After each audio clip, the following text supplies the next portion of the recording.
Hey, what's going on, everybody? It's Vincent here. Just wanted to make a new channel. Obviously, this is going to be my first video, so thank you so much for watching. In this channel, we're really just going to talk about football, the NFL specifically. It's the sport that I love the most. So I just want to really kind of like educate everyone and just make everyone a more knowledgeable fan when it comes to the sport of football, because I know it's my favorite sport, and I hope it's yours out there as well. So with that being said, it is January, so it's actually the perfect time to just get right into it with the playoffs starting this week. So I figured what a better way to make my first video than to do playoff predictions. Everybody loves those, right? So let's get right into it. So the first game I really want to talk about is the Colts and the Bills. So the way I did this was I'm going to go in order of when the game actually kicks off. So that's the first game of the day on Saturday. So that's the first game we'll go over. So with the Colts and the Bills, I actually have some stats written down for you. So I want to go over them real quick before I get into some analysis for you. So the Colts actually on offense, they were 24th in passing. They ranked 11th rushing, and they were the 10th best overall offense in terms of yards gained. Scoring offense, they were ninth in the league at 28.2. Whereas the Bills, very good offense themselves, they just did it more with the pass. So they were third in pass offense, 20th rushing, and they had the second best offense. And then in terms of points per game, they were actually number 2 as well. They were actually right behind Green Bay. So I think it surprises a lot of people that the Bills were actually the number 2 offense in the league. I think a lot of people would put Kansas City and other offenses up there, but Josh Allen and the Buffalo Bills were really good offensively. Now, where it gets a little bit more towards the Colts' edge is the defense when you look at the defensive side of the ball.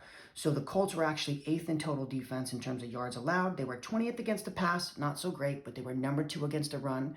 And a lot of times there's a disparity between the two because when you're that good against the run, usually in the second half of games, teams just choose to pass on you more often because they're just not getting anywhere by running the ball. So they just stop running.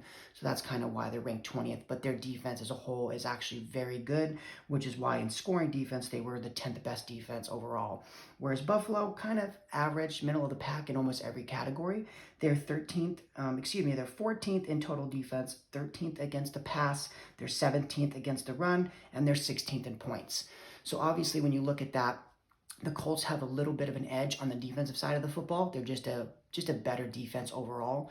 And on the offensive side, the Colts, really they have the edge in the rushing, right? Their offensive line is very good. They're able to run the ball, but the Bills have such a huge advantage at the quarterback spot and just their passing offense in general that I believe is going to be very difficult to overcome. I think that's going to be a game where the Colts could get out of it early and they could lose big, whereas the Bills, they're never really going to be out of the ball game, right? When you have a passing offense that's that prolific, that's that, high scoring, even if they were to get down 10-0, let's say in the first quarter, they're still in the ball game. It takes one drive by Josh Allen and they're right back in it. Whereas the Colts cannot afford to go down 10-0. If they're down 10-0, it could be an implosion, right? It just takes one turnover at that point from Phillip Rivers, and then the game could be 17, like real fast, like you saw last weekend with the Buffalo Bills against the Miami Dolphins. With the way that the Buffalo Bills offense is so good, it puts a lot of pressure on the other teams to have to score. With that being said, my prediction for this one, I do believe it's going to be a closer game than most people think, but I do have the Bills kind of pulling away towards the end. I'm going to say final score is 31-24. I think it's not as close as 7 points. I think maybe, towards the end of the game, the Bills take a 2-possession lead and maybe the Colts score to make it a 1-possession game towards the end. Maybe don't get an onside and the game kind of ends that way. So the second game I want to get into is going to be the Rams and the Seahawks. So for those of you who don't know, right now Jared Goff actually had the thumb injury. He did not play last week, and he actually, as the recording of this video, he's actually upgraded to questionable. So they're not sure if he's going to play. Obviously, that's going to be a very huge factor in whether you even pick the Rams or not. So real quickly, let me get into the team stats, and then we'll go over kind of the predictions. So the Rams actually offensively were pretty average. They were 23rd in points, so they actually were not great, but they were 11th in terms of offensive yards gained, 13th in passing offense, 10th in rushing offense. So they were able to move the football. They were able to gain yards. It's just when they got in the red zone, they were not able to cash in for touchdowns. Whereas the Seattle Seahawks, they were actually the opposite. They were super efficient, right? They were ranked 17th in offense, 11th in passing yards, 12th in rushing yards, but yet they were 8th in scoring. right? So their actual total offensive yards gained was lower than the Rams, yet their point total was 5 points, a little over 5 points per game more. And that just goes to show you what a good quarterback can do, right? We all understand that Russell Wilson, for the first half of the year, was playing on that MVP level, kind of fell off a little bit, but then came back towards the end of the season. And that's just what happens when you have a good quarterback. Now, obviously, with Jared Goff, maybe potentially missing the game, they're not only going to not have Jared Goff, they're going to have a lower level backup starter, right? If you had Jared Goff, you still have a huge discrepancy between him and Russell Wilson, but if you have to go to the third guy, it's really going to be a big, factor in determining who wins the ball game. But now let me get into the defensive stats, because I don't think people actually realize this. But the Rams were first in almost every defensive category. They were first in total defense. They were first against the pass, third against the run, and first in points. So that Rams defense really played lights out all year long. Whereas Seattle, their defense really struggled early in the year. They were almost last or dead last in every single category. They played better as of late, but their final season totals are going to be, they finished 22nd in defense, 31st against the pass, so second worst, 5th against the run, and 15th in points. So again, their defense is not really that great, but obviously when their offense is so prolific with Russell Wilson, they just need to get a couple of stops. Now, I do think a lot of people are kind of picking the Seahawks to actually blow them out. I actually don't see the game going that way. I think that with the Rams defense, how good it is and how underrated it is. And I think this is true with most playoff teams. When they're built on the defensive side of the ball, they really don't get the respect come playoff time, because everyone likes the offense, you like the scoring, everyone likes that, right? So you don't really like to see defensive ball games. Most people don't. But I think the Rams defense has enough to really give them a game. And what I mean by that, I'm going to get into it. Obviously, it's a divisional game, so they actually played 2 games already. So I'm going to get into Russell Wilson's numbers in those 2 games. So in the first game, he actually threw for 248 yards, 0 touchdowns, 2 interceptions, with a 59% completion percentage. Where in the second game, he threw for 225 yards, 1 touchdown, no interceptions this time, and a 62% completion percentage. So real quickly, for his season totals, he averaged 263 yards a game, 2.5 touchdowns a game, and about 0.8 interceptions a game. His actual season totals were 4,212 yards, 40 touchdowns to 13 interceptions. So as you can see, his numbers all the way across the board were down against the 2 games he played against the Rams, almost said the St. Louis Rams, the Los Angeles Rams. So his numbers were down all the way across the board against that team, because their defense is just so good. It puts a lot of pressure on Russell Wilson to make a lot of throws under pressure with Aaron Donald, and also even though the Seahawks have a lot of weapons, you have, Jalen Ramsey, and that back end is very good as well. So it does put pressure to make tighter throws, and it's harder to make, and for the receivers to get open in coverage. Also, real quickly, for those of you who are not like football nerds like me, you may say, okay, well, that's 60.8% completion percentage. How bad really is that? He's completing 60% of his passes. I actually went and looked, and when you look at completion percentage amongst all NFL quarterbacks that qualify for the statistic, if he were to complete 60.8% of his passes for the year, that would have been 33rd in the league among all qualified quarterbacks. You're literally just barely above guys like Sam Darnold, Carson Wentz, and Drew Lock.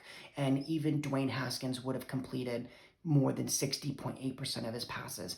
So if the Rams are able to do that to Russell Wilson and force him to complete 60% of his passes, maybe only throw 1 touchdown and maybe 1 interception, right, that game's going to be close enough to where whoever the starting quarterback has a legit chance to win that game. With that being said, if Jared Goff was completely healthy, I think I would have absolutely picked the Rams to win in an upset. Even though it is in Seattle, I would have picked the Rams with how good their defense is. With that being said, with the backup quarterback, I just think it may be a game where if Seattle is ever to take the lead, the Rams offense may not be able to move the ball efficiently. With that backup quarterback, they may turn it over. If Jared Goff is to start, I think the game would be closer. But with playing with an injury, you just don't know how he's going to play. I know I believe it's a broken thumb to his non-throwing hand. So you don't know how he's going to play. Obviously, when he gets hit, how is he going to respond to getting hit? So with that being said, I think it's going to have Seattle win in the game. But I think it's going to be very close. I'm going to say Seattle wins it 24-21. And then for the third matchup of that Saturday wildcard games, you do have the Tampa Bay Buccaneers going against the football team. So now with these teams, obviously they win completely opposite, correct? The Tampa Bay Bucks are more high-flying offense, whereas the football team, I'm a Cowboys fan, so I'm used to calling them by their old name. The football team obviously wins on defense. So I'm going to get into that right now real quick. So the Bucks were 7th in total offense, 2nd in passing, 28th in rushing, so not great, but they were 3rd in points scored. Whereas the football team, their offense was below average in every category. They were 30th in total offense, 25th in passing, 26th in rushing, and 25th in points. On the defensive side, obviously, is where the football team shines. They were 2nd in total defense, 2nd in passing defense, 14th against the run, and 4th in points allowed. Now, the Bucks defense, from their own right, they actually played pretty well. They were 6th best defense in yards allowed, 21st against the pass, but they were number 1 against the run. And then they were 8th in points allowed. So obviously, I think the gap there comes from how much better the Bucks offense is from the football teams, right? And Alex Smith may play some snaps. They said they're going to rotate quarterbacks, which that's like something that is unheard of, right? How are we going to rotate quarterbacks? That just doesn't happen for winning football teams, you know. So with the fact that Alex Smith is not actually fully healthy and you just don't know how the other guy's going to play if he does get some snaps, it's going to be tough for me to see the football team actually beating the Tampa Bay Buccaneers. I think that obviously with Chase Young and all those 5 first-round picks on the defensive line for the football team, you are going to have a chance to get after Tom Brady. He is 42 years old. If you're able to pressure Tom Brady and get to him, you are able to make him uncomfortable in the pocket, and he will make bad throws. Again, he is 42. He's not a mobile guy, so he's not able to extend plays and get outside the pocket and make plays. So if you're able to actually consistently for 60 minutes get after him inside the pocket, you do have a chance to win. I just don't see them being able to stop them enough to where their offense can win them the game, right? So, for example, if I have the Bucks scoring 21 points, I don't know if the football team can actually get 21 points against this Bucks defense. So I actually have the game kind of being one of the more lopsided ones. I actually have the Bucks winning this one 31-17. So the next game I'm going to get into is the Ravens and Titans. Now, this one, we all know how good both teams are at running the football. They were the top 2 rushing offenses. Very quickly, let me just get into the stats. So the Baltimore Ravens were 19th in total yards. They were actually dead last in passing. They were 32nd in the league, but they were 1st in the league in rushing. Whereas Tennessee, let me do the points as well, they were 7th in scoring, so they're 7th best offense. Now for Tennessee, they were actually really good on the offensive side of the ball. They were the 3rd best offense in yards gained, 23rd in passing, 2nd in rushing, and 4th in points. So that Tennessee offense was a top 5 offense, except for passing the ball. But when you have a guy like Derrick Henry, he opens up so much for you in the passing game. It makes it easier for Ryan Tannehill and those weapons. The real big advantage, I believe, comes from the defensive side of the ball. So the Baltimore Ravens were 7th in total defense, 6th against the pass, 8th against the run, and 2nd in points. Whereas Tennessee's defense was actually not very good all year long. They were 28th in total defense, one of the worst in the league, 29th against the pass, 19th against the run, and 24th in points. So I really believe this is a game that is going to make it very difficult for the Tennessee Titans to win. I really feel like even though Lamar has had his struggles in the postseason, I really feel like this year specifically, because they lost a couple games in the middle of the year, so I feel like a lot of people are actually sleeping on the Baltimore Ravens. They were actually number 1 in point differential. And if you don't know what that means, that just, if you take the amount of points they scored and you subtract it by the points they allowed, they were number 1. It just means throughout the year, they just played the best football. They were also number 1 last year, so obviously it doesn't guarantee them anything. But I think the fact that they were number 1 last year and number 1 this year, but their record is 3 wins less, for some reason, people think that those 3 wins that they had make them a much better football team, where in reality, they're still a very, very good football team this year, whereas I don't think many people really recognize that. Until they win a playoff game or 2, I think they'll start to believe it, but for right now, they're kind of being slept on. So with that being said, I actually have the Baltimore Ravens winning this one, and I actually have them winning kind of big. I think this is going to be a statement game for Lamar Jackson. It's going to show everyone that, hey, he had a couple struggles, but he's like 24 years old. He's a very young quarterback who made postseasons in his first 2 seasons in the league. So obviously you may struggle in some of those games, but I actually have the Baltimore Ravens winning this one 45-27. So the next game we're going to have is the Bears and the Saints. Obviously, with these two teams. The Bears barely snuck in. They actually lost the last game of the season, but were still able to make it because the Rams actually beat the Cardinals. So by tiebreakers, they were able to get in. So statistically for these teams, obviously the Bears struggled offensively. I think everyone watching knows that. They were 26th in total offense, 22nd in passing, 25th in rushing, and 22nd in points. Whereas the Saints were 12th in total offense, 19th in the pass, 6th in rushing, and 5th in points. Now, obviously, the passing goes down a little bit. Drew Brees did miss significant time, so the passing stats are going to go down, especially when your backup is Taysom Hill, who's not known as like a passer at the quarterback position.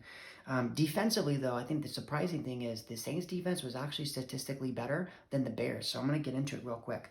The Bears were 11th in total yards allowed, 12th against the pass, 15th against the run, and 14th in points. Whereas the Saints, they were 4th in total defense allowed, 5th against the pass, 4th against the run, and 5th in points. So the Saints defense was actually very, very good. They were top 5 in all those categories. I think this has the chance to be one of the bigger blowouts of the week. Now, I don't normally think there's going to be blowouts because all teams that make the playoffs, you are a good team. I just think Mitchell Trubisky is going to be the key factor of the game. And what I mean by that is if he plays bad, obviously they're going to get blown out.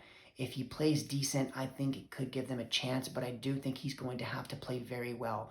Now, even though everyone bashes Mitch Trubisky, and obviously he was taken in the same class as Deshaun Watson and Patrick Mahomes, so he's obviously going to be compared to them. But he has had flashes of good games too, and if he does is able to put a good game together against the New Orleans Saints defense, I do think they have the defense that's good enough to stifle the Saints offense enough to win the ball game. With that being said, do I think it's going to happen? I probably don't. The Saints defense is very good. So I do have the Saints winning this one 27-17. Although I don't think watching the game, it won't look like it was a 10-point game. I think it'll look like it was a bigger blowout than 10. And now for the last game of the wild card, it's going to be the Browns at the Steelers. Now, obviously, for the Browns, first time in the playoffs, that's got to be very exciting for them. Baker Mayfield played okay. Running game, obviously, is the reason why they're here. Defense was decent as well. For Pittsburgh, started off 11-0, lost a couple games in a row. Got to win the last game or the second to last game of the year to secure a playoff berth and kind of rested Big Ben the last game of the season. So obviously the teams are kind of going in opposite directions where the Steelers kind of losing a little bit, whereas the Browns kind of won their way into the playoffs. But real quickly, let me go over the stats. So the Browns were 16th in total offense, 24th in passing, but third best rushing offense. They were 14th in points. Steelers, 25th in offense, not great. 15th in passing. They were dead last in rushing offense, and they were 12th in points. So at least they scored once they got in the red zone. They were just not a good offense efficiently in terms of gaining yards. Now, defensively, obviously is where the Steelers shine. They were third in total defense, third in passing, 11th against the run, and third in points, whereas the Browns were a decent defense, kind of average. They were 17th in total defense, 22nd against the pass. They were 9th against the rush, and they're 21st in points. So I think, obviously, this game is very simply going to come down to the Pittsburgh defense against that rushing attack for the Cleveland Browns. If Chubb and Kareem Hunt are able to get it going and they're able to make things easier for Baker Mayfield, he's able to do some play action passes and some bootlegs and get out and move the pocket, and kind of hit Jarvis Landry and Njoku and those other weapons that they got. I think it'll be very tough for that Pittsburgh defense. I also think that the Browns defense matches up with the Steelers offense. I don't really see Pittsburgh scoring so many points to make it a blowout. I think that if the Cleveland Browns offense is able to run the ball, they're able to play a close game. I do see both teams really having a win, and this is really tough. I'm not really sure who I'm going to pick in this one. I think it's going to be a very close game. Even last week, I know Big Ben didn't play, but it was 24-22. It's so tough because is Baker playing better than Big Ben right now? I'm not really sure. Big Ben has been struggling. Obviously, he's an older quarterback, and this may be his last year. If not this year, maybe it might be next year.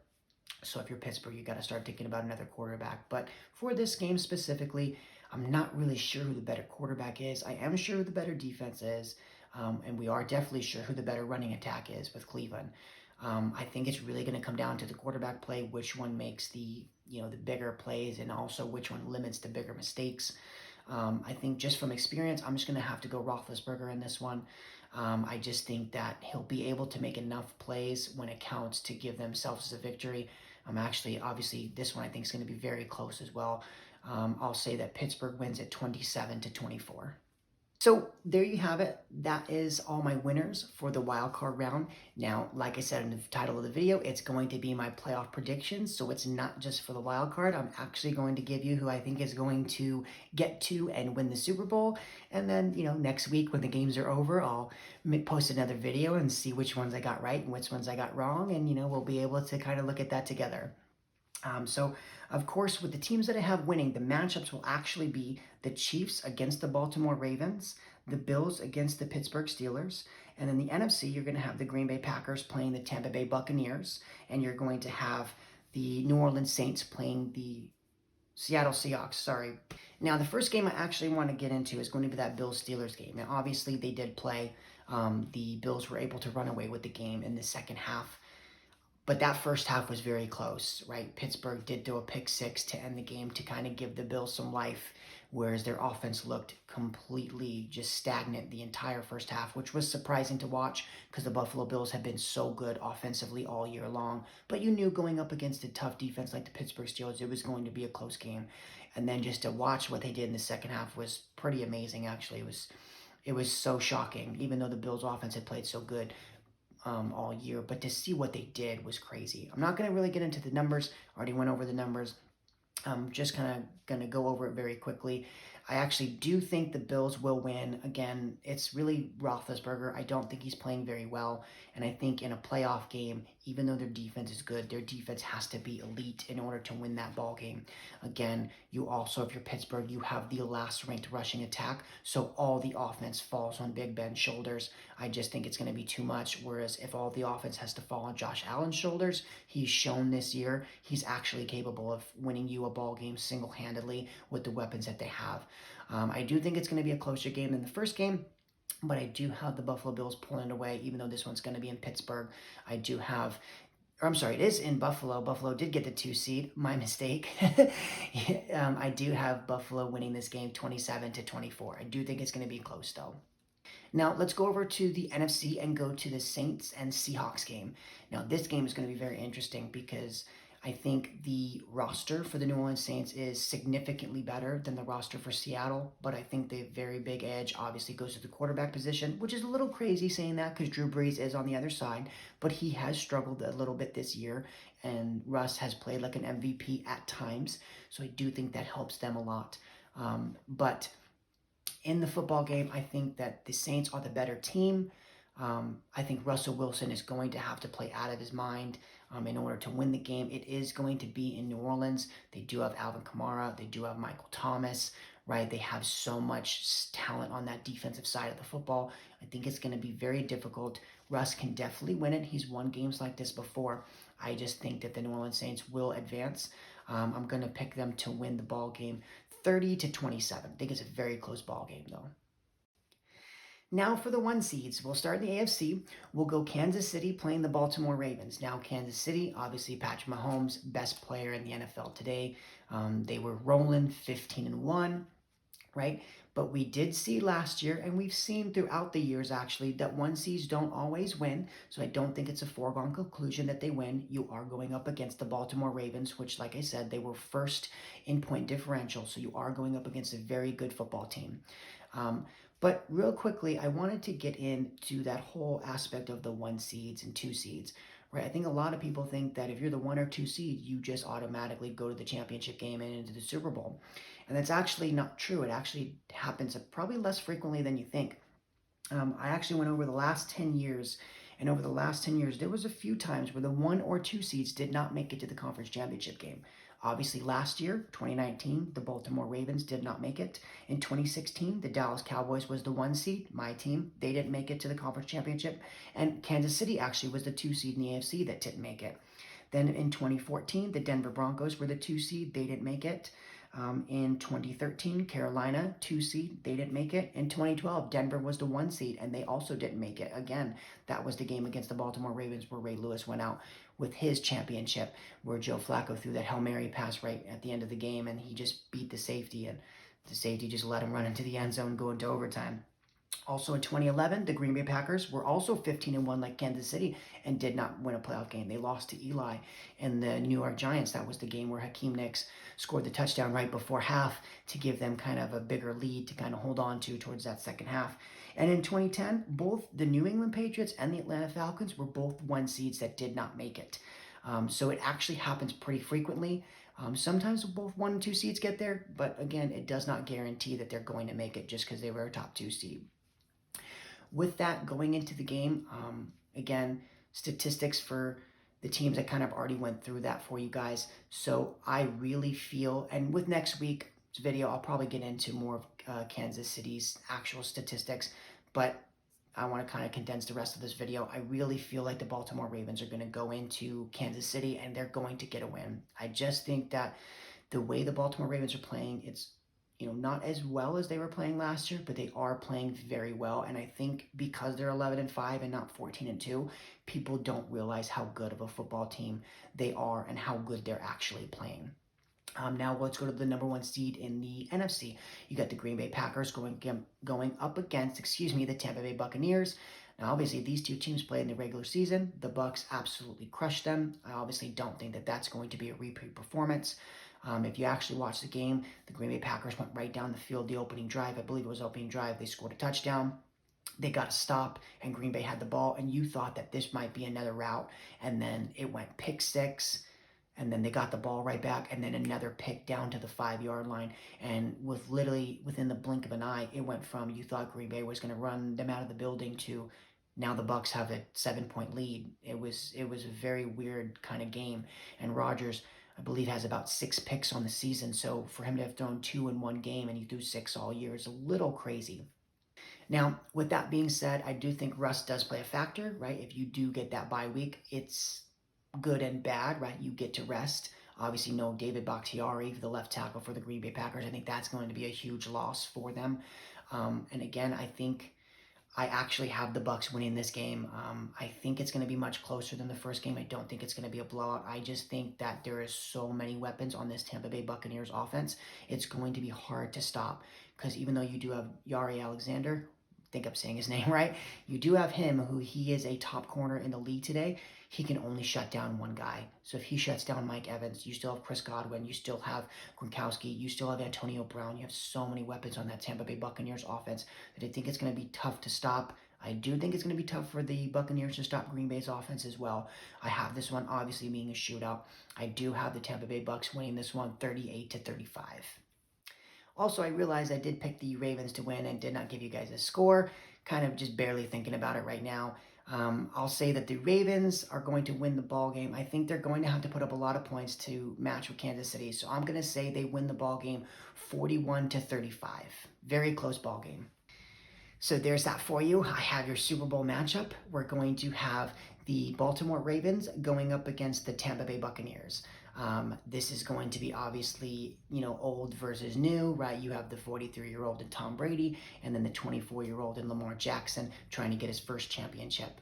I think that both teams, if you look at their offense and defense, they're both very balanced, right? The Tampa Bay Bucs are top 10 in offense and defense. So are the Baltimore Ravens. I think the game is going to be a very good, fun game to watch. A lot of offense, but again, both defenses are more than capable of making stops and making big plays. And I just feel like in this ball game, obviously it could come down to who has the ball last, but I'm actually going to go with your Super Bowl champions for the 2020 season as the Baltimore Ravens. I just have a feeling that they're going to get it done this year. I have them winning the ball game 31-24. I just feel like Lamar Jackson is ready to prove everyone that he is not going to choke in the playoffs. I think he got a bad rap his first playoff game against the Chargers. He clearly wasn't the passer that he is today, so that's, of course, why he struggled in that game. And last year, even though he struggled, he did have a couple of turnovers. I think he accounted for more than 400 to 450 total yards on offense. It's just the Tennessee Titans were able to go up 14-0 and kind of force the Ravens into playing a ball game they're not really ready to play, which is playing from behind. And when you're number one in rushing offense and you have to play from behind, it kind of takes you out of the game you want to be in. So there you have it. That's my playoff predictions for the 2020 playoffs. Feel free to maybe comment down below and just tell me what teams you think are going to win the playoff games and what your matchups are going to be. And again, thank you guys so much for watching. Next week, I will do another video on the teams that actually do win, and we'll kind of get to compare which ones I thought were going to win to which ones that did. And we'll go over those matchups as well. But thank you guys so much for watching. Make sure you like and subscribe, and I'll see you guys in the next one.